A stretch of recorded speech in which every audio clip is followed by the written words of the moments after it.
आज बेसिकली हम लोग दो स्कूल ऑफ आर्ट कंप्लीट करेंगे एंड आई विल ट्राई कि हम लोग बहुत डेप्थ में और बड़ा ही एक अच्छे वे में इसको कंप्लीट कर पाएँ क्योंकि आर्ट एंड कल्चर का पर्सपेक्टिव है तो डेफिनेटली हिस्ट्री के इस पर्सपेक्टिव में काफ़ी बार क्वेश्चन पूछे गए हैं और अगर हम अंडरस्टैंड करें ग्रीको और इंडो ग्रीक्स को और फिर कनिष्का का जो पीरियड रहा है यानी कि कुषाण एम्पायर, तो जो सबसे बड़ी कंट्रीब्यूशन वो उनकी है, तो वो गंधार स्कूल ऑफ आर्ट से हमें देखने को मिलती है।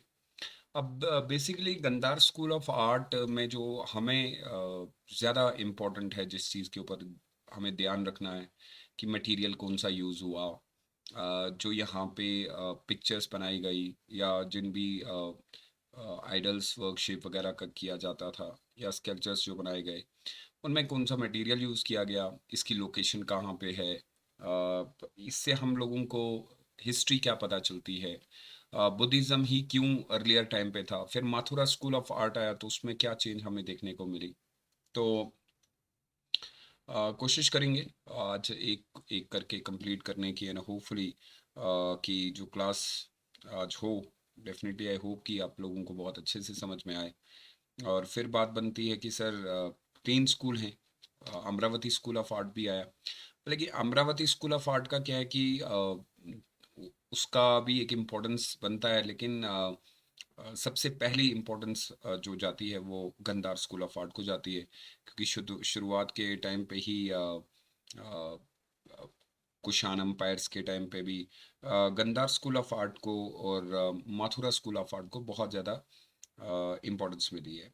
सो आज पिक्चर्स भी दिखाने की कोशिश करूँगा और पिक्चर से काफ़ी सारी चीज़ें क्योंकि क्लियर भी हो जाती हैं और समझ ज़्यादा आती है, तो मैं कोशिश करूँगा कि आप पिक्चर्स की ओर ज़्यादा ध्यान दें और थोड़ा-सा पिक्चर्स को आप समझने का ये है कि उससे मेरे लिए बड़ा ईज़ी होगा कि जो चीज़ मैं बोलना चाहता हूँ और जो चीज़ उसमें लिखी गई है, ज़्यादातर तो मैं यही मानता हूँ कि आपको उनका ओरिजिन पता होना चाहिए। आपको पता होनी चाहिए जो इमेज बनाई गई हैं उनका रीज़न क्या था। तो हर एक आर्ट के पीछे कोई ना सर्टेन रीज़न्स होते हैं। पहले थोड़ा-सा बेसिक चीज़ों के ऊपर जाएँगे। कुछ चीज़ें ऐसी हैं जो आप लोगों को ज़रूर पता होनी चाहिए, फिर पिक्चर्स भी दिखा दूँगा। एक्चुअल में हम लोग जब गंधार स्कूल ऑफ आर्ट के बारे में बात करते हैं तो कुछ पॉइंट्स हमें ज़रूरी याद रखने हैं और इसमें पहला पॉइंट जो ऐसा माना गया है, यानी कि अगर आप हिस्टोरियंस को देखेंगे, डीएन झा की बुक देखें या उपिंदर सिंह की बुक देखें, सोर्सेज में साथ-साथ मैं आपको बता रहा हूँ, तो आपको क्या चीज़ें ऐसी पता चलती हैं जो आपको याद रखनी है।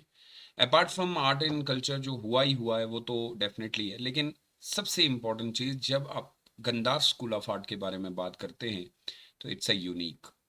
Unique in what sense? Because Gandhara style जो है वो हेविली इन्फ्लुएंस है, क्योंकि ये वाले जो पॉइंट है ना, ये की पॉइंट बनते हैं कि आपको ये पता होना चाहिए कि लिया कहाँ से गया है, इसका ओरिजिन क्या है। तो जैसे कल आपको याद होगा जब मैंने इंडो ग्रीक आर्ट के बारे में बताया था, तो मैंने बताया था कि हेलेनिस्टिक अप्रोच है और अपार्ट फ्रॉम दैट अफ़गानिस्तान के एरिया में काफ़ी किया गया है। तो वही इन्फ्लुएंस मुझे गंधार स्कूल ऑफ आर्ट के अंदर में भी देखने को मिलता है, जो अपने मैप पे भी किया था और एक दिन की पहली क्लास जो हुई थी। तो डेफ़िनेटली अब इसमें कोई दो राय नहीं है कि सर जो भी गंधार स्कूल ऑफ आर्ट में चीज़ें हुई होंगी, वो आपको जो उसके ऊपर सब कुछ दिखता है, जो उसका मोटिव है या उसके पीछे जो रीज़न्स हैं, वो इन्फ्लुएंस हुआ है ग्रीक से। अब इसका मतलब है जो भी आर्ट किया गया होगा या कोई भी चीज़ वहाँ पे बनाई गई होगी, तो वो ग्रीक पैटर्न में बनाई गई है। लेकिन आपको याद होगा जब हम कल अफ़गानिस्तान के बारे में पढ़ रहे थे, अल खनूम एरिया के बारे में पढ़ रहे थे, तो ग्रीक के साथ-साथ ये कहता है कि इसमें हेलेनिस्टिक स्टाइल भी ऐड किया गया है। जब हम माथुरा स्कूल ऑफ आर्ट में आएँगे तो ये चीज़ें आपको नहीं दिखेंगी। तो इसीलिए आपको कंपैरिज़न भी करना पड़ता है ना। तो पहले ही यहाँ पे पहला पॉइंट जो बड़ा इम्पोर्टेंट है वो है ग्रीक, आपको याद रखना पड़ेगा और यहाँ पे हेलेनिस्टिक स्टाइल्स का यूज़ किया गया है। तो अब वो बुद्धा की पिक्चर जो बनी है, तो मैं ये कह सकता हूँ कि जो गंधार स्कूल ऑफ आर्ट में पिक्चर्स हैं, वो ग्रीक और हेलेनिस्टिक स्टाइल में बनाई गई हैं। फिर वो बुद्धा हो या कोई भी पिक्चर वहाँ पे जो भी हमें पिक्चर्स वगैरह मिली हैं। और जब हम माथुरा स्कूल ऑफ आर्ट में आते हैं तो हमें पता चलता है कि उसमें इंडियन जो इन्फ्लुएंस है वो भी है। यहाँ पे हमें इंडियन मिसिंग दिख रहा है, तो ये क्योंकि ये इनिशियली स्टेज था, अब इंडिया के अंदर आप ये कह सकते हैं कि कोई इन्फ्लुएंस नहीं आया था। जब हम अमरावती स्कूल ऑफ आर्ट पढ़ते हैं तो वो कंप्लीटली आपको इंडियन पैटर्न पे देखने को मिलता है। तो ये बहुत इंपॉर्टेंट चीज़ है, क्योंकि आप इमेज में क्या ढूंढने की कोशिश करते हैं। इमेज में सबसे पहले ये ढूंढने की कोशिश की जाती है कि इमेज किस स्टाइल में बनाई गई है। तो ये है ग्रीक और हेलेनिस्टिक स्टाइल। ये पहला पॉइंट जो आपको दिमाग में गंदार स्कूल ऑफ आर्ट के लिए रखना है।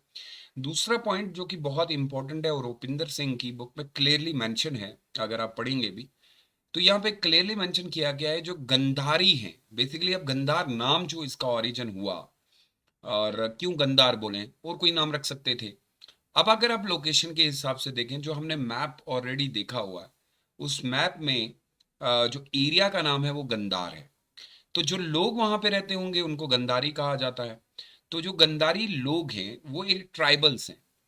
और इन ट्राइब्स के बारे में सिर्फ हम लोगों को ग्रीक से पता नहीं चला, बल्कि ये ऋग वेदा में मेंशन किया गया है उनका नाम। बहुत इंपॉर्टेंट सोर्स है ये। यानी सोर्स के मुताबिक आप ये बताइए कि आपको कैसे पता चला कि ये गंदार है या ये गंधारी लोग हैं। तो हमें ऋग वेदा के अंदर मेंशन किया गया है कि कुछ गंदार के अंदर कुछ गंधारी ट्राइब्स रहते थे। ये ट्राइब है बेसिकली। तो फिर उसी से ये अब ये कह सकते हैं कि ये ग्रीक या हेलेनिस्टिक नाम नहीं है, ये उनका लोकल नाम है जो ऋग्वेदा में आपको मेंशन करके दिया गया है। फिर कहते हैं कि जो दूसरा सोर्स हमारे पास है वो है अथर्वा वेदा। अब अथर्वा वेद जो है वो लेटर वैदिक बुक है, और ये आर्यंस के बारे में भी बताती है। और डेफिनेटली मैंने आपको बताया था कि अथर्वा वेद की इंपॉर्टेंस आपको मैजिक वगैरह और लव पार्टनर ढूंढने में यूज किया जाता था। अर्लियर की मैं बात करता हूँ, लेकिन इसी अथर्वा वेदा में हम लोगों को गंधारी लोगों के बारे में तो दो सोर्स हमारे पास हो गए, कि एक ऋग्वेदा में मेंशन है और अथर्वा वेदा में मेंशन है, जो कि लेटर वैदिक टेक्स्ट है। तो ये सोर्स है। तीसरी चीज हमें ये पता चलता है, ये पहली चीज की इसमें किसका इन्फ्लुएंस है। दूसरा, इनका ओरिजिन कहाँ से पता किया जा सकता है। और तीसरी चीज जो इंपॉर्टेंट है, कि सबसे ज्यादा गंदार स्कूल ऑफ आर्ट जो है वो कुषाण पीरियड में जो है गोल्डन पीरियड बना। अब सवाल ये है कि गोल्डन पीरियड बना, इसका मतलब है कुषाण से पहले भी गंदार में आर्ट किया जाता था। अब ये कह सकते हैं हम लोग कि सर कुषाण के टाइम पे इस स्कूल ऑफ आर्ट को बहुत ज़्यादा जो है इम्पोर्टेंस मिली। उनके टाइम पे इसके अंदर काफ़ी सारे एक्टिविटीज़ आर्ट के रिलेटेड हुई, इसीलिए इसको गोल्डन पीरियड कहा जाता है। जैसे हम गुप्ता पीरियड को भी गोल्डन पीरियड कहते हैं। तो अगर हमें ये पूछा जाता है कि क्या Kushan sorry Gandhara school of art का गोल्डन पीरियड कब था, तो वो कुषाण पीरियड में था। अब ये भी देखना पड़ेगा कि जब Kushan empire Gandhara school of art के ऊपर ये सारी चीजें कर रहे थे, तो क्या उन्होंने ग्रीक और हेलेनिस्टिक स्टाइल अपनाया, क्या उसमें पर्शियन आया। क्योंकि आपको याद होगा कल मैंने आपको बताया था कि ग्रीक जो हो गए या हेलेनिस्टिक स्टाइल हो गया, इनमें पर्शियन भी हमें देखने को मिलता है। वो भी हम आगे पढ़ेंगे। चौथी चीज आपको ये याद रखनी है, बेसिक्स जो इसके हैं, कि अंडर कनिष्का जो गंधार एरिया है और या गंधार स्कूल ऑफ आर्ट आप कह देंगे, ये एक ऐसी जगह बन गई जिसको आप कह सकते हैं पवित्र जगह, होली लैंड। तो ये आपको याद है कि रिसेंटली जो यूपीएससी ने क्वेश्चन पूछा, लाइन और बुल का जो सिग्निफाइज क्या करता है, हिंदू मैथोलॉजी के ऊपर जो सवाल बना था, ये क्वेश्चन मैथोलॉजी के ऊपर मैं बता रहा हूँ। अब आपको सिर्फ ये नहीं, ये भी एक क्लियर बात कर ली, क्योंकि ये पॉइंट मैंने इसीलिए मेंशन किया है कि गंदार स्कूल ऑफ आर्ट की इंपॉर्टेंस। अब ये मैंने आपको कल भी बताया था, जो मैंने कल एनालिसिस किया यूपीएससी एग्जाम का, जो कि 2022 यानी एक दिन पहले जो पेपर हुआ या 2 दिन पहले, उसमें आपने देखा होगा कि अब मैथोलॉजी के ऊपर सवाल पूछे जाते हैं। तो यहाँ पे हम लोगों को मैथोलॉजी के ऊपर भी ध्यान देना पड़ेगा। पहले नहीं देते थे क्योंकि हमें लगता था कि अब मैथोलॉजी थोड़ा सा धार्मिक तौर पे लेते हैं, लेकिन अब क्योंकि सवाल यूपीएससी के पर्सपेक्टिव में आते हैं, तो हम उसको थोड़ा सा मैं डिस्क्राइब कर देता हूँ। पहले हमें ये लगता था कि गंदार स्कूल ऑफ आर्ट एक आर्ट है और वो अपने साथ एक कल्चर लेके आए, उस कल्चर का इस तरीके से किया गया, ऐसा किया गया। लेकिन अब मैथोलॉजी की जरा बात करिए। गंदार स्कूल ऑफ आर्ट के टाइम जब कनिष्का यहाँ पे थे, एक बड़े बहुत बड़े रूलर थे, तो उन्होंने इस जगह को एज ए होली लैंड करार दे दिया गया। अब ये जो होली लैंड होती है, कोई भी अगर जगह जो जिसको आप एक पवित्र जगह मानते हैं, एक ऐसी जगह जहाँ पे रिलीजियस एक्टिविटी, तो Gandhara is not only about art, it is about a Buddhism. That is the first thing you need keep in mind. आप एक बुद्धिज्म के साथ डील करने जा रहे हैं, तो फिर आपको वापस रिवाइव करना पड़ेगा बुद्धिज्म का टाइम। और साथ में आपको ये भी देखना पड़ेगा क्योंकि कनिष्का के टाइम पे फोर्थ बुद्धिस्ट काउंसिल हुई थी, और ये फोर्थ बुद्धिस्ट काउंसिल आपको याद है कि कश्मीर के अंदर हुई, और यहाँ से ही डिवीजन भी हुआ था। अब यहाँ से हिनयाना, महायाना, वज्रयाना बुद्धिज्म का भी जो है स्प्लिट हो गए, और महायाना बुद्धिज्म या हिनयाना बुद्धिज्म एक एक ये मानते थे कि गॉड की बुद्धा इज द गॉड, एक मानता था कि बुद्धा गॉड नहीं है, वो टीचर है। तो उसके ऊपर ये कह रहा है कि कुषाण के टाइम पे इस जगह को डिक्लेयर कर दिया गया कि एक होली जगह है जो बुद्धिज्म से रिलेटेड है, और अट्रैक्ट किया चाइनीज लोगों को। तो क्या ये माना जा सकता है, क्वेश्चन जो बनेगा एनालिटिकल पर्सपेक्टिव में, कि इंडिया के ऊपर जो चाइनीज, पर्टिकुलरली जो चाइनीज, क्योंकि कुषाण जो है वो एक चाइना का ट्राइब है, यूची ट्राइब, जो कि मेंशन है, तो क्या आप ये मानते हैं कि गंदार स्कूल ऑफ आर्ट की वजह से ही चाइनीज लोगों का इंडिया में आना शुरू हो गया? और अब इंटरनेशनल रिलेशन में जो हमारा पार्ट बनता है कि क्या इस एरिया को आप यूज कर सकते हो एज ए कल्चरल डिप्लोमेसी, की दूसरे देश के साथ हमारी रिलेशन अच्छी हो सकती है, क्योंकि चाइना के साथ हम अगर रिलेशन अच्छी करें तो क्या इस पार्ट का यूज किया जा सकता है? और चाइनीज ज्यादा है। अब ये खाली ये नहीं है कि चाइनीज लोग आए, अगर आप देखेंगे जो बाकी के, क्योंकि एरिया के अंदर में भी अब बुद्धिज्म फैलने लगा था, तो वहाँ के लोग भी इंडिया के अब चाइनीज ज्यादा आए हैं। और इसी में हम चाइनीज के अंदर पढ़ते हैं कि फॉरेनर ट्रैवलर्स इंडिया की ओर आते थे, और उनका मेन यही रीजन था कि हम लोगों को पता करना है कि बुद्धा की वो जगह जहाँ पे बुद्धा को एनलाइटमेंट मिली है, and they were like eager to view, देखने के लिए इच्छुक जिसे कहा जाता है, monument associated with the stories of Buddhism, Jataka जिसे कहा जाता है। तो Gandhara school of art is not only about art, it is about the religious belief and customs and tradition. यहाँ पे बुद्धा की मूर्तियों को सिर्फ आप एक सिर्फ मूर्ति की तरफ से नहीं देख सकते, उसके पीछे का जो स्पिरिचुअल लेवल है वो देखना पड़ेगा। ये बेस बनाएगा इस गंदार स्कूल ऑफ आर्ट का, और इसी पे सवाल भी बन सकता है, और डेफिनेटली चांसेस हैं कि वो आपको पूछे कि चाइनीज लोगों का आना जो इंडिया में हुआ वो कहीं ना कहीं गंदार स्कूल ऑफ आर्ट से ही होता हुआ गया, और उसका क्रेडिट कुषाण एम्पायर को जाता है। अब हम थोड़ा सा, ये तो हो गए कि इसका बेस क्या है, जो कि उपिंदर सिंह की बुक में और डीएन झा की बुक में भी आपको मिल जाएगा।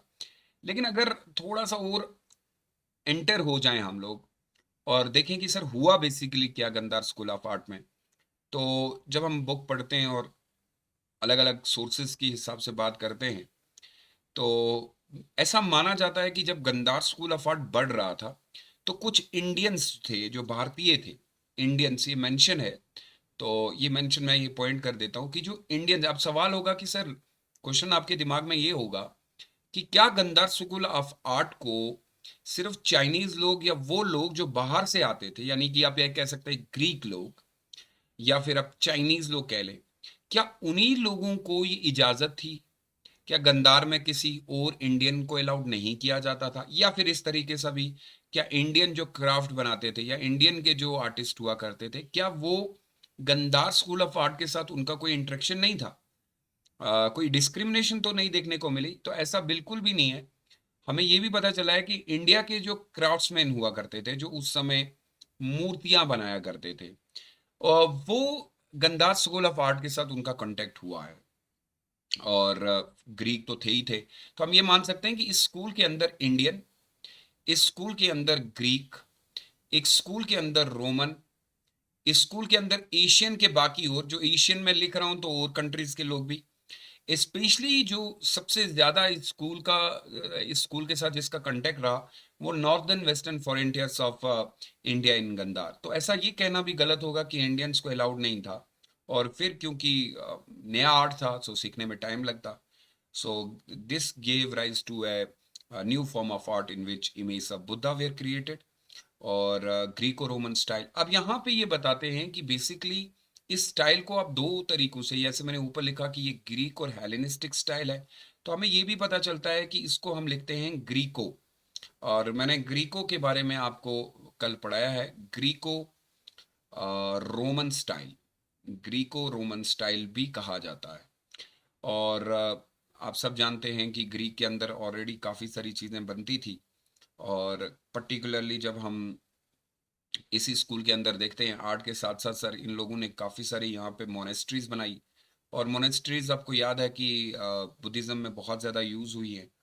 और लेकिन अनफॉर्चुनेटली अनफॉर्चुनेटली 15 सेंचुरी के अंदर, 15 सेंचुरी के अंदर हमें ये पता चला कि ये मोनेस्ट्रीज जो है तोड़ दी गई या किसी कारण जो है टूट गई अराउंड पिशावर और रावलपिंडी, जो कि इस समय पाकिस्तान के अंदर है।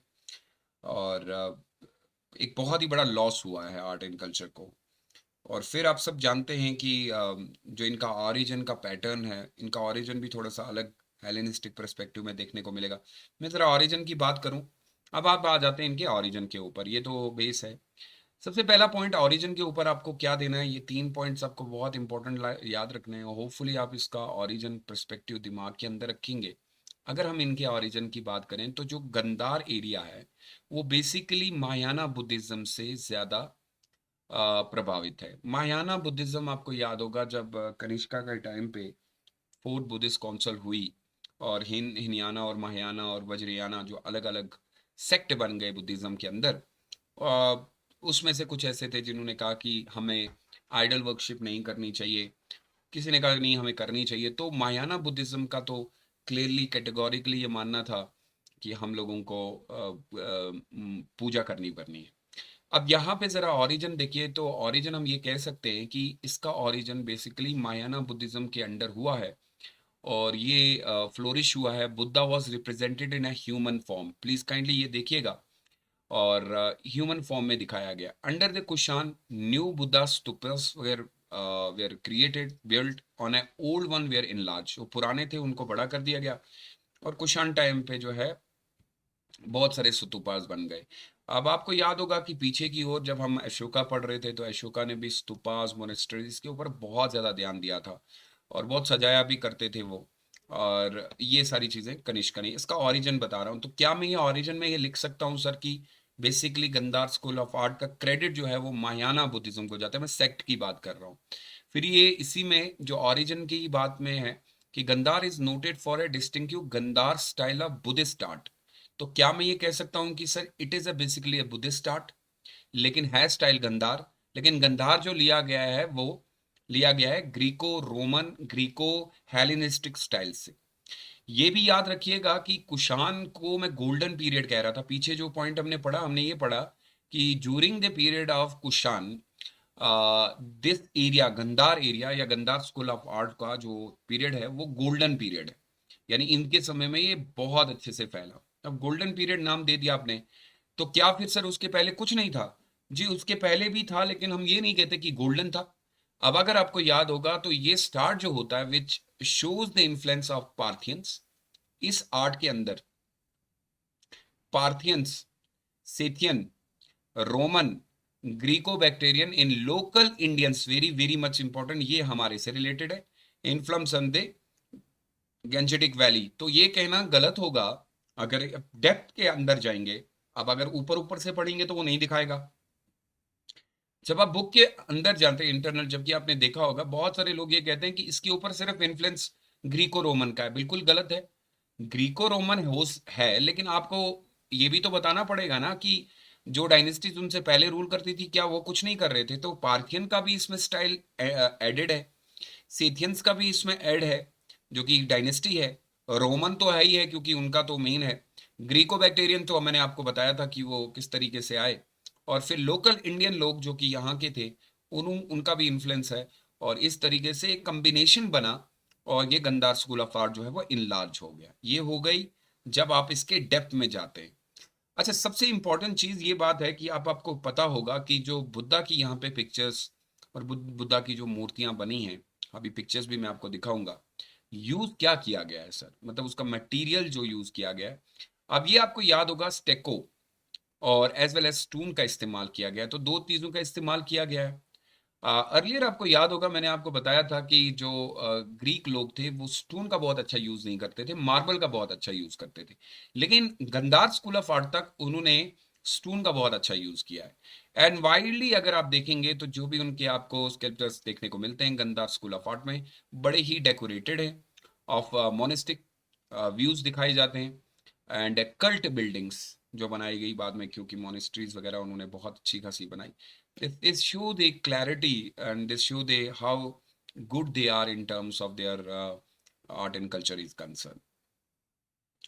अच्छा, ये जो टेरिटरी है बेसिकली, क्योंकि हम एरिया जो है वो गंदार का पढ़ रहे हैं, तो हमें ये टेरिटरी जो पर्टिकुलरली अगर आप कहेंगे कि सर गंदार को आज मॉडर्न डे में आप कहाँ पे डालते हैं, तो अगर आप इनका घर देखेंगे ना गंदार का, ये टेरिटरी आज बेसिकली आपको मिलेगी पिशावर के अंदर, मतलब आज का पिशावर, मॉडर्न डे पाकिस्तान। और ये आपका पड़ जाएगा आपका नॉर्थ वेस्टर्न इंडिया। अब उन टाइम पे क्योंकि इंडिया पाकिस्तान ये टेरिटरी एक ही हुआ करती थी, और तभी मैंने कहा कि काफ़ी सारी चीज़ें जो हैं गंदार स्कूल ऑफ आर्ट की वो वैनिश हो चुकी हैं। 15th सेंचुरी के अंदर इसमें बहुत ज़्यादा जो है खराबी आ गई, डाउनफॉल भी हो गया। और उसके कुछ सर्टन रीजंस भी हैं।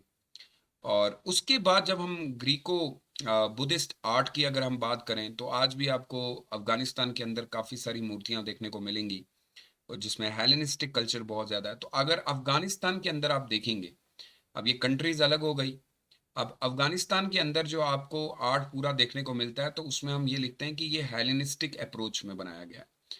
तो हेलेनिस्टिक आर्ट जो है वो डाला गया पर्टिकुलरली।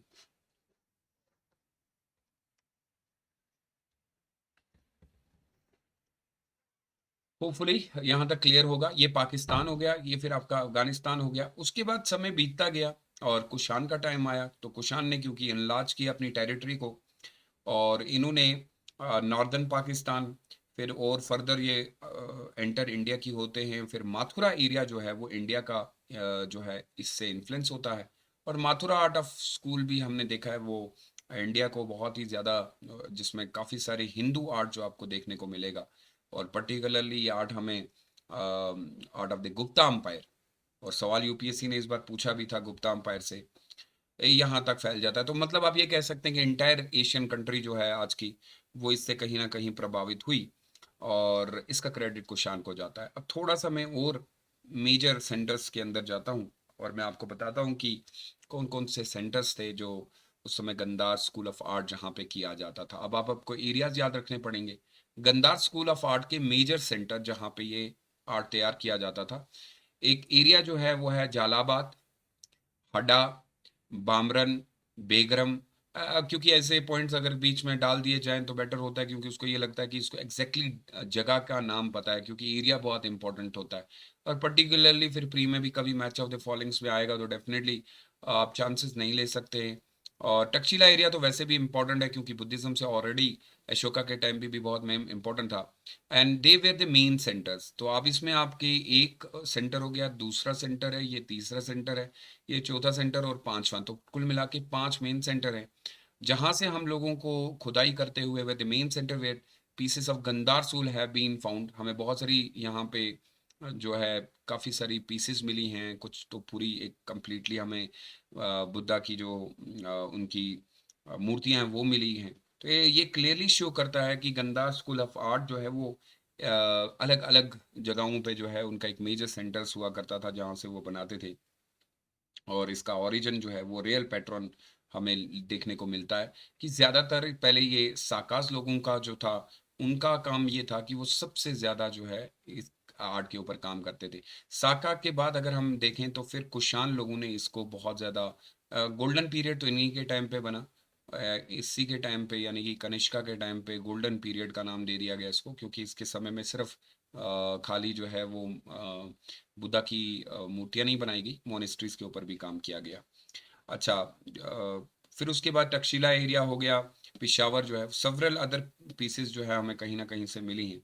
अब यहाँ पे अगर आप देखेंगे तो आपको वो मेनली ये पूछता है कि जो कलर यूज हुआ है, बताइए इसके अंदर कलर कौन सा यूज हुआ है, क्या इसमें पर्शियन स्टाइल मौजूद है। मैं आपको बताऊंगा कि क्या पर्शियन का भी वर्ड, क्योंकि अभी तक हमने वर्ड पर्शियन यूज नहीं किया। तो जब आप गद्दार स्कूल ऑफ आर्ट देखते हैं तो हमें ये पता चलता है कि ये ग्रीक, प्लीज काइंडली याद रखिएगा, फिर मैं मैथोलॉजी के ऊपर आ रहा हूँ। मैथोलॉजी के ऊपर आना बहुत जरूरी है, क्योंकि बार बार ग्रीक का वर्ड यूज किया गया है। तो आखिर सवाल ये है कि ग्रीक लोगों को क्या क्या जरूरत पड़ी थी कि वो इतना ज्यादा हैविली इतनी सारी चीजें बना के चले गए, और कोई काम कर लेते, है ना। तो क्योंकि मैं फिर से बोल रहा हूँ कि मैथोलॉजी के ऊपर अब सवाल आता है, तो थोड़ा सा ट्रेंड भी यूपीएससी का चेंज हुआ है। तो हमें ये पता चलता है कि जब लोग हो सकता है मे बी जब ग्रीक लोग यहाँ पे इंडिया की ओर मूव किए होंगे, तो उनने अपने साथ कुछ मेथोडोलॉजीज़ या फिर आप ये कह सकते हैं, उनकी सोच उनके साथ आई होगी। डेफ़िनेटली आई होगी क्योंकि अगर आप मूवमेंट करते हैं किसी दूसरी कंट्री में, तो आप अपनी कंट्री की सोच भी तो साथ में लेके जाते हैं क्योंकि वो आप चेंज नहीं कर सकते। मुझ तो फिर हम ये कह सकते हैं कि सर डेफ़िनेटली अब ये बात क्लियर है कि इंडिया के अंदर जो ग्रीक कांसेप्ट आए हैं ना, और ग्रीक का जो मेथड इंडिया के अंदर मेथोडोलॉजीज़ जो इंडिया के अंदर आई है, वो गंदार स्कूल ऑफ आर्ट की वजह से आई है। आज अगर आप ये कह सकते हैं कि सर क्या आप ये कहते हैं कि ग्रीक का जो इम्पैक्ट इंडिया के ऊपर है, वो कहाँ से आया? तो I will say the simple answer is that it should be goes to Gandhara. Gandhara school से ही वो आपके मेथड वो फिर चेंज हुई, फिर आपके खाने का स्टाइल, फिर कल्चर का जो है, तो इंटरेक्शन कहीं न कहीं से। तो आप ये कह सकते हैं कि ऑफ कोर्स उनकी ग्रीक की मेथोडोलॉजी जो थी उस मेथड को वो कहीं न कहीं आर्ट के थ्रू दिखाने की कोशिश कर रहे थे। और हमें ये पता चलता है कि ग्रीक बेसिकली बहुत ही ज़्यादा स्पिरिचुअल हुआ करते थे। अब आपको एक और बात माननी पड़ेगी, जैसे आज आप एशियन कंट्रीज़ जो हैं, एशियन कंट्रीज़ की मैं बात करता हूँ, तो एशियन कंट्रीज़ में आप देखते हैं कि जो रिलिजन है वो बहुत ज़्यादा इम्पोर्टेंट है हमारे लिए। एशियन कंट्रीज़ की मैं बात करता हूँ। आज भी रिलिजन को हम वैसे ही इम्पोर्टेंस देते हैं जैसे अर्लियर टाइम पे हुआ करता था।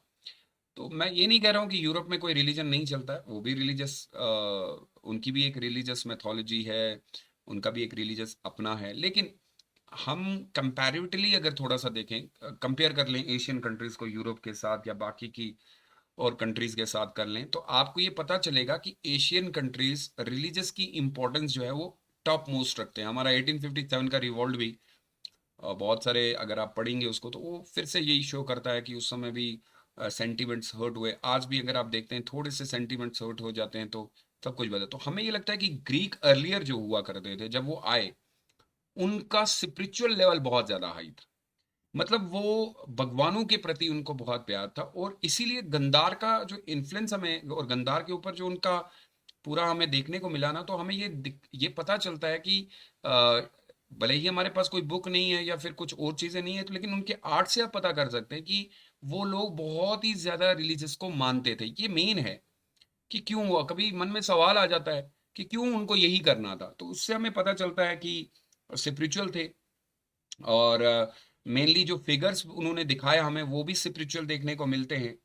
और जो कलर उन्होंने यूज़ किया है, आई होप आप लोगों को इसके ऊपर भी एक मेथोडोलॉजी है कि जो ग्रे कलर उन्होंने यूज़ किया है, तो अगर आप ग्रीक चले जाएँगे, तो उस समय का ग्रीक मैं कह रहा हूँ, तो उस समय ग्रीक के अंदर जो गॉड एंड गॉडेसेस हुआ करते थे, जिनकी वो पूजा करते थे, उनको ग्रे इन कलर में रखा जाता था। ये मेथोलॉजी है उनकी, हो सकता है ये भी कह सकते हैं हम लोग, क्योंकि हमें उतना पीछे बैक जाने की ज़रूरत नहीं है, कि वो अपने भगवानों को इस कलर से संबोधित किया करते थे।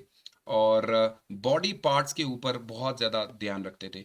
बॉडी पार्ट का मतलब ये है कि अगर वो स्पिरिचुअल दिखाना ही दिखाना है आपको, तो ग्रीक लोगों का मेनली होता था कि जो बॉडी पार्ट है ना, वो क्लियरली विज़िबल होने चाहिए। मतलब दिखना चाहिए, पार्ट बाय पार्ट दिखना चाहिए। जैसे फॉर एग्ज़ाम्पल अगर ये फिगर बन रहा है, तो इसमें ये आईज़ जो है, इसमें कट जो है, वो पूरा दिखेगा। ऐसा नहीं है कि आपने कुछ भी बना दिया और लगेगा हाँ सर ये लग रहा है ऐसा है कि ये एक इंसान की शक्ल है। उन्होंने गंदार स्कूल ऑफ आर्ट में जो बुद्धा की पिक्चर्स अब बनाई हैं, आप देखेंगे हम पिक्चर्स आगे भी, तो उसके ऊपर उनका मेन जो फोकस था ना, वो बॉडी पार्ट को लेके बहुत ज़्यादा था। फिर मुद्राएँ भी हम लोग पढ़ेंगे, क्या मुद्रा दिखाई गई है। ये शायद में भी क्योंकि वो भगवानों को लेके बहुत ज़्यादा संजीदा थे और उनका मेन यही था कि रिलीजियस पर्सपेक्टिव में कोई गलती नहीं होनी चाहिए। फिर हमने इसको जब पूरी तरीके से एनालिसिस करते हैं तो हमें यही मेथोडोलॉजी पता चलती है कि भाई ये एक ग्रीको जो सिस्टम इन्होंने बनाया। फिर हमने लेटर ऑन इसको जो नाम दिया, पहले हम इसको नाम देते थे ग्रीको रोमन स्टाइल। फिर हमें जब पता चला कि मैथोलॉजी यही है, तो फिर अगर आप हिस्टोरियंस को देखेंगे तो इसको Greco Buddhist Greco Buddhist school of art कहते हैं। अब कहना भी ज़रूरी है क्योंकि ज़्यादातर आपको यही चीज़ें तो वहाँ पे मिली। इससे ज़्यादा तो कुछ मिला नहीं, क्योंकि आप माथुरा स्कूल ऑफ आर्ट की बात करेंगे तो मान सकते हैं कि सर वहाँ पे अलग-अलग धर्मों की चीज़ें मिली। यहाँ पे तो सिर्फ़ उन्होंने बुद्धिज़्म को ही ज़्यादा इम्पोर्टेंस दी है। तो वो भी शो करता है कि फिर ये बुद्धिस्ट आर्ट ही था। और बुद्धा के जो इमेज हैं वो ज़्यादातर जो उन्होंने शो करने की कोशिश की है, जो बॉडी पार्ट आपको दिखेगा, आप देखेंगे अभी पिक्चर्स जो है, उस पिक्चर के अंदर एक चीज आपको दूर से दिखेगी, आप उसको इंडिया के साथ कंपेयर नहीं करेंगे। पहली चीज तो आपको ये वो इंस्पायर थे, उसमें हमें दूर से दिखता है कि इन्होंने हेलेनिस्टिक पर्सपेक्टिव यूज किया है। मैंने कल आपको दिखाया था कि उनकी एक गॉड जो थी, गॉड एंड गॉडेसेस थे, उसमें भी सेम वही चीज, वो अगर थोड़ा सा आप उस पिक्चर को क्लोजली वॉच करते हैं तो आपको दिखेगा कि जो उसका फेस बनाया गया है ना, वो बुद्धा जैसा ही दिखता है। लेट मी शो यू, हो सकता है मे बी आप लोगों में से किसी ने वो क्लास ना दी हो, तो डेफिनेटली थोड़ा सा मैं वो दिखा देता हूँ, तो होपफुली शायद मे बी आपको वो हेल्प मिल जाए कि आखिर किस पिक्चर की हम बात कर रहे हैं। अब ये हेलेनिस्टिक अप्रोच के अंदर जो है ये पिक्चर बनी है। अब ये देखिए, इसका फेस और कट देखिए, जो वो सबसे ज्यादा कट के बारे में बात कर रहा था मैं अभी तक। अब इस पिक्चर को यही देखा जाता है कि यहाँ पे आपके बॉडी पार्ट ना पूरे विजिबल है, और रिंकल्स अगर आपको दिख रहे होंगे, और मैंने कल हाथों के बारे में भी बात की थी। एक पिक्चर ऐसी होती है जिसमें बहुत मुश्किल होता है जानना कि सर ये पिक्चर में क्या क्या चीजें हैं। ये मैं इसका थोड़ा सा ये क्लियर कर देता हूँ, होपफुली आपको थोड़ा सा क्लियर दिख जाए। आई होप कि आप इसको थोड़ा सा इस पैटर्न में मुझे ये पता चलता है जब इस तरीके के पैटर्न बनते हैं। तो मैंने कल आपको बताया था ये हेलेनिस्टिक अप्रोच में बनाया गया है। अब ये हेलेनिस्टिक क्योंकि इनका भी गॉड है, गॉडेसेस हैं। अब यहाँ पे मैंने बताया था कि बेटा बेटा ये लोग जो है हेलेनिस्टिक स्टाइल में बनाए गए। तो हेलेनिस्टिक स्टाइल सेम बुद्धा के लिए भी यूज किया गया है, इसीलिए बुद्धा आपको बहुत खूबसूरत वहां पे दिखते हैं। जब हम गंधार स्कूल ऑफ आर्ट की बात करते हैं, तो बुद्धा आपको क्यों यहाँ पे, तो मैं यही कहना चाहता हूँ कि जो पहला पार्ट था बुद्धा का, वो हेलेनिस्टिक से बहुत ज्यादा इंस्पायर है। तो ये मुझे ये लगता है कि बुद्धा एज अ हेलेनिस्टिक, यानी कि जो उनका आर्ट दिखाया गया है। फिर यहाँ बुद्धा एज ए रियलिज्म दिखाया गया है। हेलेनिस्टिक की चीजों में रियलिज्म का मतलब आपको क्या होता है, यानी कि ये ऐसा दिखाया जाता था ग्रीक की मैथोलॉजी और मैथोडोलॉजी के ऊपर। भगवान भगवान दिखना चाहिए, अगर उसको आप भगवान कह रहे हैं तो वो भगवान की शेप तो हो, क्योंकि आप उसको थोड़ा सा भी अगर इधर उधर कर दें तो हमें उनकी पिक्चर्स जो गंधार आर्ट के अंदर हमें देखने को मिला, गंधार स्कूल ऑफ आर्ट के अंदर रियलिज्म आपको बहुत देखने को मिलेगा। मतलब रियलिज्म का आप इस तरीके से कह सकते हैं कि आपको ये लगेगा ये मूर्ति जो है या फिर जो भी इमेज उन्होंने बनाई है, जो बॉडी पार्ट उन्होंने दिखाए हैं, तो आपको दिखेगा कि ऐसा लग रहा है, लगेगा आपको कि शायद ये अभी बोल पड़े। उसके लिप्स बहुत अच्छे दिखते हैं, ऐसा लगता है कि बातें करने वाली है, मतलब लाइक मूरत जिसे कहते हैं। हमें याद है अजंता की गुफाएं, अजंता की मूर्तें, जैसे हम लोग वर्ड यूज करते हैं। So they basically put some realism there, ऐसा ना लगे कि किसी को बोरिंग टाइप का ना लगे, क्योंकि रिलीजन से रिलेटेड है, वो एक बहुत इंपॉर्टेंट है। प्लस जो रियलिटी शो शो होता है कि sir definitely with initial stage, जब इसका एक इनिशियल स्टेज था गंदार स्कूल ऑफ आर्ट का, तो हमें ये पता चलता है कि इसमें पर्शियन स्टाइल को यूज किया गया है। पर्शियन, सेथियन मैंने बताया था ना, क्योंकि कुषाण लोग तो फिर थोड़ा सा लेट आएंगे। एंड पार्थियन जो है पैटर्न के ऊपर, मॉडल्स के ऊपर यूज करके जो है, ये अब ये मॉडल्स यूज कीजिएगा, लेटर आप कुषाण डाल सकते हैं। तो पहले कुषाण नहीं आएंगे ना, वो तो लेटर आए थे। तो पर्शियन है, सेथियन है, पार्थियन है, मॉडल्स को इस्तेमाल किया गया। तो आहिस्ता आहिस्ता आहिस्ता आप देखेंगे कि पिक्चर्स के अंदर जो है वो आपको चेंज देखने को मिलेगी। अर्लियर पिक्चर्स थोड़ी सी आपको अलग देखने को मिलेगी। लेकिन अब सवाल ये बनता है कि हर अब ये ग्रीक के लोग जो है, क्योंकि ये भगवान के तौर पे इसको देखते हैं, तो वो जो थीम उन्होंने उस समय गंधार स्कूल की रखी थी, मेनली वो बुद्धिस्ट थी। यानी आप बुद्धिस्ट थीम के ऊपर क्या दिखाने की कोशिश कर रहे हैं कि लोग बुद्धा को देखें और देखते ही उनको पता चल जाए कि बुद्धा क्या कहना चाहते हैं। तो शेप हो गई, फिर उसका साइज हो गया, फिर वो बुद्धा कैसे बैठे हुए हैं। और हमें जो इसमें मेन थीम देखने को मिली थी, that was the theme called Mahayanism, क्योंकि महायानिज्म ही लोग जो हैं वो ज़्यादातर पूजा करते हैं, हिनियाना तो करते नहीं है, तो इसकी थीम ही महायानिज्म जो है वो रखी गई। That is the evolution of the image of the Buddha. Normally accuracy पे बहुत ज़्यादा ध्यान दिया जाता था, डेप्थ बहुत ज़्यादा होनी चाहिए, ऐसा नहीं है कि कुछ भी बना के आपने दे दिया।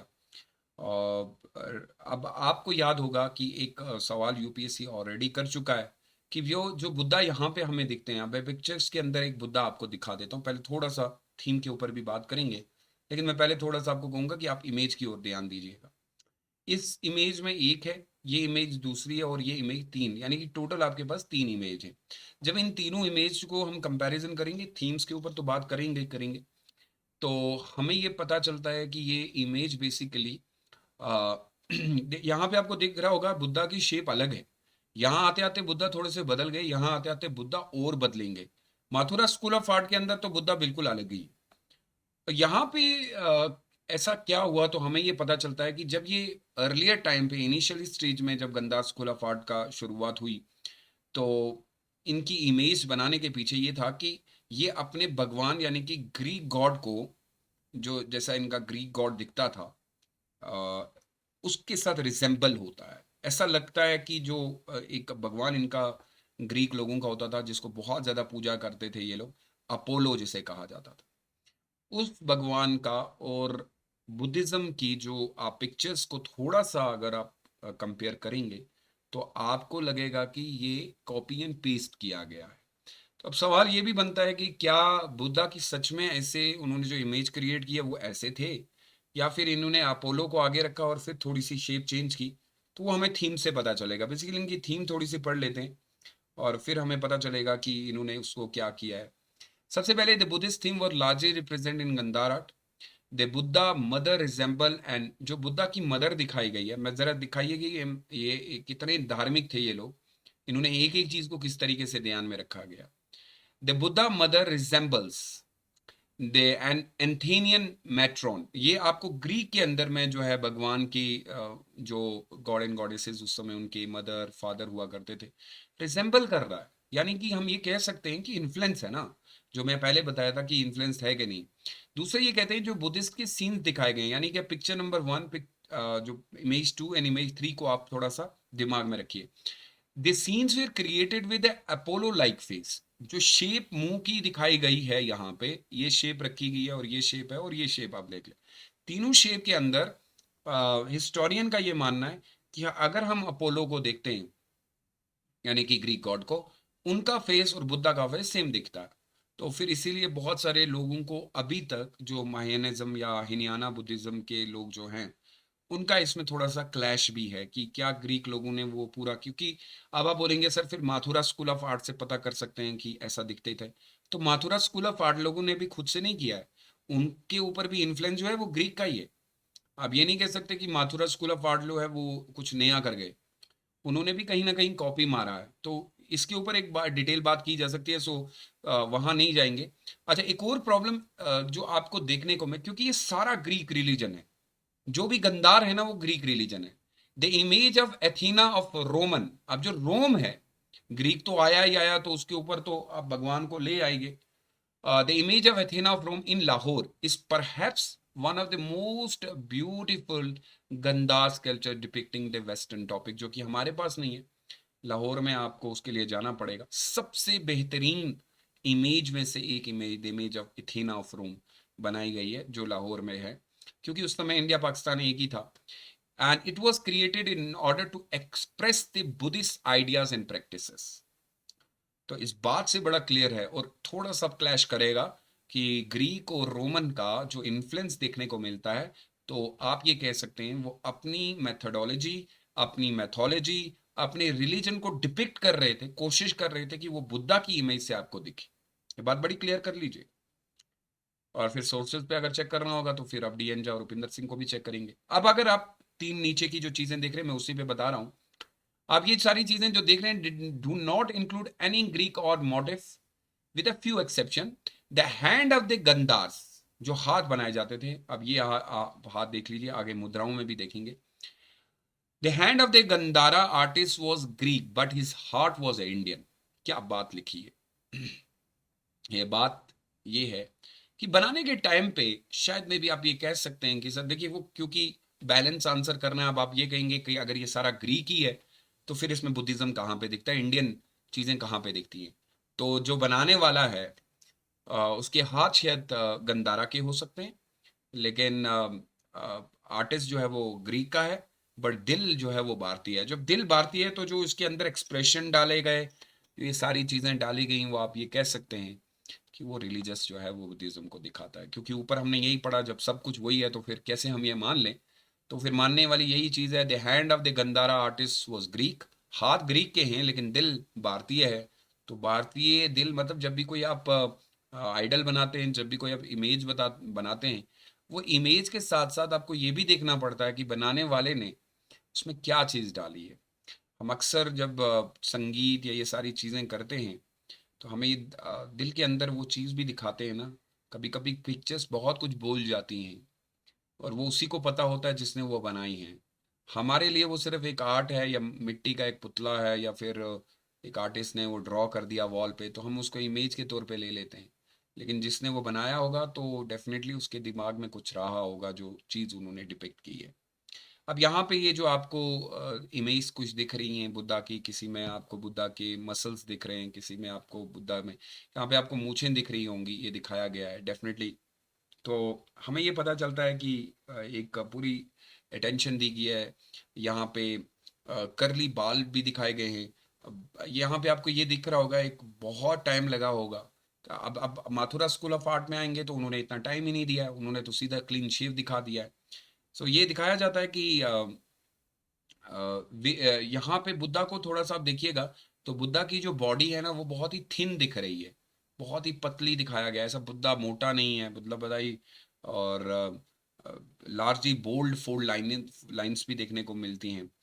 यहाँ पे मैं सिंपली वो कहा था ना, एक्सटर्नल ब्यूटीज की बहुत ज्यादा बात की, बाहर की चीजें बहुत ज्यादा दिखाई गई हैं कि बुद्धा दिखता कैसा है। इंटरनल नहीं है, क्योंकि माथुरा स्कूल ऑफ आर्ट के अंदर आपको जो बुद्धा देखने को मिलेंगे वो थोड़ा सा अलग होंगे। उसके अंदर ये बताया जाता है कि बुद्धा आप इंटरनली बहुत ज़्यादा खूबसूरत दिखते हैं।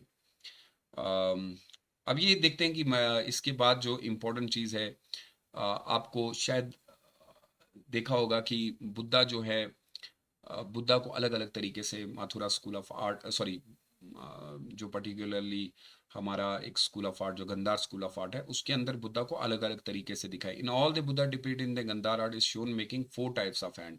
हाथों की बात करते हैं, यहाँ पे 4 तरीके से जो है बुद्धा को अलग अलग तरीकों से दिखाया गया। अच्छा, ये जो 4 मुद्राएं हैं, ये तो बात करेंगे। एक अभिया मुद्रा है, दूसरी ध्यान मुद्रा है, धर्म चक्रा मुद्रा हो गई, और भूमि स्पर्श मुद्रा हो गई। तो एक तो पहली जो मुद्रा है उसका मतलब है कि डरना नहीं है। ध्यान मुद्रा का मतलब मेडिटेशन करना होता है। धर्म चक्र मुद्रा का मतलब होता है कि बुद्धा जो है वो प्रीचिंग कर रहे हैं। भूमि स्पर्श मुद्रा जो है कि टचिंग द अर्थ, उनको एनलाइटमेंट वगैरह मिल रही है। लेकिन सबसे इंपॉर्टेंट चीज़, जब ये सारी चीज़ें बन रही थी, यानी कि ये 4 जो आपको देखने को मिलते हैं, जो ये आर्ट है, बेसिकली इसमें उन्होंने जो मटेरियल यूज़ किया है ना वो इम्पोर्टेंट है, क्योंकि वो मुद्रा क्लैरिटी जो आपको दिखाती है ना। तो सबसे ज़्यादा आपको यहाँ पे इनमें ग्रे सैंडस्टोन देखने को मिलता है, जो कि बहुत ज़्यादा यूज़ किया गया है, ग्रैंड सैंडस्टोन। अब ग्रे का मैं आपको पहले ही बता चुका हूँ कि इन्फ्लुएंस आपको जो है वो ग्रीक से देखने को मिलता है। और इम्पॉर्टेंट चीज़ यहाँ पे मड का भी इस्तेमाल किया गया है, तो मिट्टी के बिना आप वो बना नहीं सकते। लाइम का इस्तेमाल किया गया है, बहुत ज़्यादा लाइम का इस्तेमाल, क्योंकि वो जो रिंकल्स आपको दिखाने हैं उसके लिए। उसके साथ एक चीज़ हमें मिसिंग देखने को मिलती है। अर्लियर मैंने आपको कहा था यहाँ पे आपको मार्बल देखने को नहीं मिलेगा, marble was missing, marble was not used. यहाँ पे मार्बल का बिल्कुल यूज़ नहीं हुआ कि फिनिश ही नहीं आई। अगर मार्बल अगर किसी चीज़ के लिए यूज़ करते हैं ना तो उसका एक फिनिश आता है। अ, अब आप बोलेंगे क्या सर यहाँ पे टेरिकॉटा का यूज़ है, तो हम ये मानते हैं कि जो टेरिकॉटा जो यूज़ हुआ है वो रेयरली यूज़ हुआ है, ज़्यादा यूज़ नहीं किया है इन्होंने, बहुत ही कम यूज़ किया गया है। हाँ, सबसे ज़्यादा जो यूज़ किया गया है दैट इज़ अ स्टेको। आपको याद होगा कि जो आर्टिस्ट हुआ करते थे, जो जिसको लेप कह सकते हैं आप, जिस पे बनाया जाता है, प्लास्टिक जो टाइप का आपको देखने को आज मिलता है, हाई डिग्री था, और उसी से ही तो सारी वो पूरी चीज़ें की जाती थी। अब मैं आपको मुद्राएं दिखाने की कोशिश करूंगा। 4 मुद्राएं हैं, उनके लिए ये सारी चीज़ें यूज़ की। सबसे पहली मुद्रा को ज़रा मैं आपको थोड़ा सा मुद्रा दिखा देता हूँ। और these mudras are important and I don't know whether these mudra, yes, this is the first mudra called Abhaya mudra. ध्यान से देखिएगा। अब ये जो रिंकल्स मैं आपको बता रहा हूँ ना, इनमें आप जो यूज़ कर रहे हैं, जैसे स्टेको यूज़ हो गया, लाइम यूज़ हो गया, मड यूज़ हो गया, पीछे आपको बहुत अच्छे खासे। अब पिक्चर को एक बार बड़े अच्छे से देख लीजिए आप। पिक्चर जो है ये स्टैंडिंग बुद्धा है ना, और यहाँ पे ये हैंड आपको देखने को मिलता है। मेन हमारे लिए हाथ है, क्योंकि वो जो इस समय आपको कह रहे हैं ना कि जो मुद्राएं ली हैं वो इम्पोर्टेंट है। तो सवाल यहाँ से ना मुद्रा के ऊपर बनता है। तो पहली मुद्रा आते हैं इनके हैंड के ऊपर, ये हाथ को दिखा रहे हैं। दिस मुद्रा पर्टिकुलरली अभय मुद्रा, संस्कृत मीन्स फियरलेसनेस, वो इंसान जो डरता नहीं है, आपको विश्वास रखना है कि अच्छा होगा। तो उस मुद्रा से वही दिखाने की कोशिश की गई है। तो इसका मतलब है कि गंधार स्कूल ऑफ आर्ट के अंदर इस पिक्चर के थ्रू लोगों को ये दिखाया जाता था। मैथोलॉजी के ऊपर यही है कि भाई डरिए मत, लाइफ में बहुत कुछ पाया जा सकता है, थोड़ा सा उसको आप रिलेट कर सकते हैं। This mudra symbolize the protection, एक तो आपकी प्रोटेक्शन की बात की गई, peace and a dispelling of fear, अपने दिल से दिमाग से वो डर निकाल दीजिए। अगर आप वो डर निकाल देंगे तो फिर दुनिया में आप किसी भी काम में जो है कामयाब होंगे। ये आपका, अगर कहीं पे भी आप बुद्धा को इस स्टैंडिंग पोजीशन में देखते हैं और ये मुद्रा देखते हैं आप, अभय मुद्रा, और इवन तो मैंने अगर आप कभी विजिट किए होंगे इंटरनेशनल एयरपोर्ट दिल्ली का, वहाँ पे ऑलरेडी ये मुद्राओं को काफ़ी दिखाया गया है। अच्छा, दूसरी चीज़ अगर आप देखेंगे तो एक मुद्रा आपको इस तरीके की मिलेगी। अब यहाँ पे भी हाथ जो हैं आप देखेंगे, अक्सर योगा में ये चीज़ें यूज़ की जाती है, इसमें आपकी आइज़ जो है वो बिल्कुल क्लोज रहती हैं। यहाँ पे आप देखिए तो ये हाथ जो है, मैं बेसिकली सिर्फ इसमें हाथ की बात कर रहा हूँ, हैंड के ऊपर ध्यान दीजिएगा। इट इज़ अ ध्यान मुद्रा, ये ध्यान लगाया जा रहा है। अब इसमें ध्यान मुद्रा का मतलब ये है कि आप मेडिटेट कर रहे हैं। Is the it's a kind of a gesture of the meditation and they show the concentration of the good law. अब आप जब भी ऐसी मेडिटेशन करते हैं तो आपकी निगेटिविटी जो होती है, जो आपके अंदर वो कूल एंड कामनेस, वो दूर होना स्टार्ट होती है। तो अगर आपने कहीं पे भी ऐसा देखा है तो बुद्धा मेडिटेशन कर रहे हैं, ये हो गई ध्यान लगा रहे हैं कंसंट्रेशन के लिए। अगर आप इस तरीके का कहीं पे मुद्रा देखते हैं और ये हाथों की मुद्राओं के ऊपर ध्यान रखने का, इस मुद्रा को कहा जाता है धर्म चक्रा मुद्रा। अब धर्म चक्रा मुद्रा जो है, इसमें जो बुद्धा हैं वो सीटेड हैं। अब अगर आप देखेंगे तो बुद्धा सीटेड हैं, प्रॉपरली बैठे हुए हैं, आराम से आराम कर रहे हैं। इनकी जो आर्म है, जो मतलब बाजू दो है आपको देखने को मिल रही है, एक यहाँ लेफ्ट साइड से, एक राइट साइड से आपको जो आर्म दिख रही है, his arm crossed before his chest, ये क्रॉस में है, चेस्ट को क्रॉस कर रही है, ठीक है। यहाँ पे अब बड़ा ध्यान दीजिएगा, ये बहुत इंपॉर्टेंट है। तो ये क्रॉस कर रही है बिफोर हिज चेस्ट, और ये आपको उनकी टीचिंग के बारे में बता रही है। अपार्ट फ्रॉम धर्म चक्रा के बारे में मुद्रा जो है, this mudra symbolise one of the most important moment in his life of Buddha, सबसे इंपॉर्टेंट है। The occasion was when he preach to his companion, पहली बार जब आपको याद है बुद्धा को एनलाइटमेंट मिली थी, तो वो प्रीच करने के लिए कहाँ पे गए थे, द फर्स्ट सेरेमोन जब उन्होंने दिया था, फर्स्ट सेरेमोन आपको याद होगा, वो उन्होंने सारनाथ के अंदर after his enlightenment in the deer park के अंदर जो है वो उनको ये एनलाइटमेंट मिली भगवान की तरफ से कि आप चले जाएं, और फिर वो चले गए। और आज भी ये मुद्रा जो है वो धर्म चक्रा को संबोधित करती है, और फिर अशोका ने भी इसके ऊपर बहुत ज़्यादा धर्म चक्रा के ऊपर बनाया था। फिर आता है भूमि, ये है भूमि स्पर्श। अगर आप ये हाथ देखेंगे, एक हाथ उसी एंगल में रहा है जिसमें मेडिटेशन कर रहे हैं, लेकिन अब हाथ जो है वो भूमि को टच कर रहे हैं, यानी अर्थ को टच कर रहा है। अब भूमि स्पर्श means touching the earth, touching the earth means आप जमीन को टच कर रहे हो। दिस मुद्रा फॉर्म विद ऑल 5 फिंगर्स, इसमें पांचों की पांचों फिंगर जो हैं वो आपकी टच कर रहे हैं, और ये आपका राइट हैंड है, extended to touch the ground. अब इसका सवाल क्या था कि जब उनको एनलाइटमेंट मिली थी, पूरी तरीके से उनको ज्ञान प्राप्त हो गया, फॉर 40 डेज जब वो कंटिन्यूसली वहां पे बैठे रहे बौद्ध ट्री के नीचे, तो बुद्धा अप्रोच दैट मोमेंट, और उन्होंने जो उनके अंदर जो इवल्स थे या बाकी की जो है वो जो उनको डिस्ट्रैक्ट कर रही थी, and he calmly touched the earth to witness his attainment of love, attainment of enlightenment, कि मैं enlightenment ले रहा हूँ। So it symbolized the Buddha enlightenment under the Bodhi tree, कि मुझे इस ट्री के नीचे जो मिला है, when he smiled to earth goddesses सत्यवारा to bear a witness, मैं witness रखता हूँ, मतलब मैं कहते हैं ना कि बीच में किसी को रखना, to his attainment of enlightenment. तो वो जो ज़मीन को उन्होंने वो साक्षी आप ऐसे कह सकते हैं रखे कि मुझे ये एनलाइटमेंट जो है वो बिल्कुल मिल चुकी है। ये सारी मुद्राओं, इन चीज़ों को गंदार स्कूल ऑफ आर्ट ने बहुत अच्छे से कैप्चर करके रखा हुआ है। So this is what actually these enlightenment and related to Buddha, जो बेसिकली हमें कंसेप्ट देखने को मिला, इट वेरी क्लियरली शोज कि what basically Gandhara was all about. And one more thing remember about the Gandhara school of art. अभी ये सारी चीजें जो हो रही थी, अभी इसमें कनिष्का का इम्पोर्टेंट, कनिष्का ऐड नहीं होंगे, क्योंकि जैसे ही कनिष्का ऐड होंगे ना तो एक गोल्डन एरा बनेगा। गोल्डन एरा क्यों बनेगा? तो आपको ये जो अभी इमेज दिख रही है उनके अंदर शायद आपको उतनी क्लैरिटी, उतनी सफाई ना देखने को मिले। तो जब कनिष्का इसके ऊपर कंट्रोल करेंगे गंदार स्कूल ऑफ आर्ट को, तो उनके टाइम पे चीज़ें जो है वो आहिस्ता आहिस्ता थोड़ी और क्लियर होना शुरू हो जाएंगी। फिर कनिष्का की खुद की इमेज भी बनेंगी। अच्छा, उसमें एक बड़ी इमेज उनकी फेमस हुई थी जिसमें उनका सर ही नहीं है।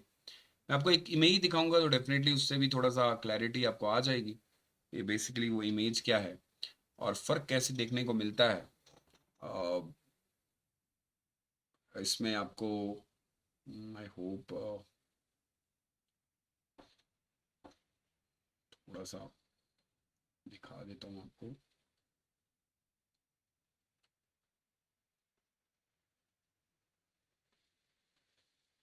हम्म।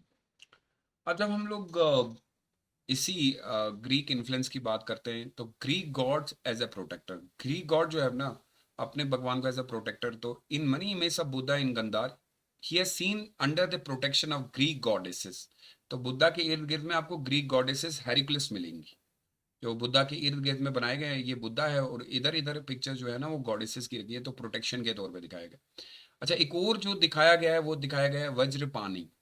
वज्रपानी found in the right hand of the future Buddha, जो फ्यूचर बुद्धा है, is told as the transfer the symbol of Heracles who is seen as the protector of Buddha. ये ऑलरेडी यूपीएससी प्री का एक क्वेश्चन बना हुआ है, फ्यूचर बुद्धा कौन है। अच्छा, Greek architectural influence, some image of Buddha in Gandhara are present in the Greek architectural environment bearing the affinity of Corinthian. आपको कॉरिनेथियन के बारे में, कॉरिनेथियन के बारे में मैं आपको बता चुका हूँ। अच्छा, जो उसकी इमेज है ना, उसकी इमेज का जो पूरा स्ट्रक्चर आपको देखने को मिलता है, और जो खाली जैसे बुद्धा अगर जो भूमि स्पर्श मुद्रा जो आपने देखी है, आप उस इमेज को थोड़ा सा और इनलार्ज करके देखेंगे ना तो इर्द गिर्द में आपको बहुत सारे छोटे छोटे छोटे छोटे भगवान देखने को मिलेंगे। वो जो इन्वायरमेंट उन्होंने क्रिएट किया, वो जो चीजें उन्होंने दिखाई है ना, तो वो रिप्रेजेंट करता है वो ग्रीक को कैसे दिखाने की कोशिश करते हैं। ऐसा नहीं है कि पूरा बुद्धा ही उन्होंने दिखा दिया। तो ये क्लियरली शो करता है कि how the impact of Gandhara, impact of the Greek was in the Gandhara school of art. अच्छा, आर्टिस्ट ब्यूटी के ऊपर देखिए अपोलो लाइक फेस है, नेचुरल रियलिज्म दिखता है। यहाँ पे जो बाल बुद्धा के हैं बहुत ही करली हैं, बहुत ही प्यारे दिखाए गए। Seen image of Buddha resemble करता है कि हेलेनिस्टिक ट्रेडिशन को, उनके बाल हेलेनिस्टिक ट्रेडिशन पे बनाए गए। इंटेलेक्चुअल एफिनिटी के तौर पे कि क्या बुद्धा इंटेलेक्चुअल दिखते हैं, यस ऑफ कोर्स दे।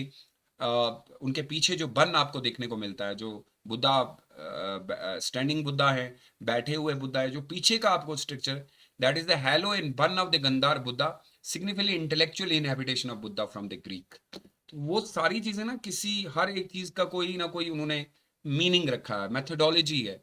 अगर एक इमेज बनी है तो उसके पीछे कुछ ना कुछ जरूर हुआ है। तो हर एक चीज के पीछे रीजन है। आगे हम लोग पढ़ेंगे कि किस तरीके से कुषाण के टाइम पे, बेसिकली जब कुषाण आएंगे वो अपने टाइम पे इसको और थोड़ा सा इन्फ्लुएंस करने की कोशिश करेंगे, थोड़ा सा और इसको इंटेलेक्चुअल बनाने की कोशिश करेंगे। फिर हम माथुरा स्कूल ऑफ आर्ट की ओर जाएंगे। But really the most important part of the entire Gandhara school art was the image and the movement, जो मुद्राएं हैं वो बहुत ही यूनिक बनाते हैं। सो आगे वाली में हम लोग कनिष्का को कम्प्लीटली पढ़ेंगे, Kanishka as the ruler, and Kanishka ने किस तरीके से जो है particularly Gandhara school of art को एक नई ऊंचाइयों तक पहुंचाया, और कौन सी इमेज उन्होंने डाली, और अंडर कनिष्का किस तरीके की चीज़ें जो है वो ऐड की गई। If you have any question please you can go ahead.